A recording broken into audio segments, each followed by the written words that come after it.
পার্বত্য এলাকাত আইজু অবৈধ অস্ত্র ছড়াছড়ি অস্ত্রধারীরা নিজেরাই নিজের লাই হুমকি স্বরূপ কেউ যদি বেকারত্বর লাই অস্ত্র হাতত লই তাহে তৈলি তারা অস্ত্র ছাড়ি স্বাভাবিক জীবনত ফিরে আইলি ইতারার লাই সরির ব্যবস্থা গড়াইব সন্ত্রাসী উন্নয়নের ফতত আইতো চাইলি যে কেউরে স্বাগত জানাইব সরকার আজোয়া সহলে বান্দরবান সিম্বুক ফারত বাংলাদেশ আওয়ামী লীগ বান্দরবান জেলা শাখার উদ্যোগে কর্মী সভাত এই হতায়ন হয় সড়ক পরিবহন ও সেতু মন্ত্রী ওবায়দুল কাদের বান্দরবান জেলা আওয়ামী লীগের সভাপতি ক শৈলা সহ দলনেতা কর্মীসকল এই সময় উপস্থিত আছিল।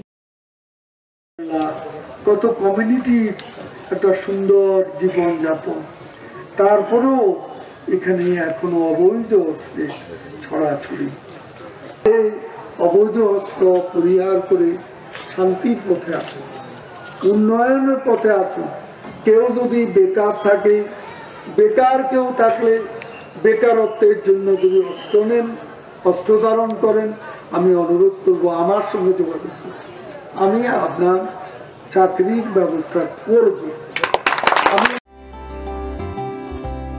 কেওয়াইর মুরগি মার্কা দিয়ে ওঠেন লাগাইলেই হিট জব্বর চলিব।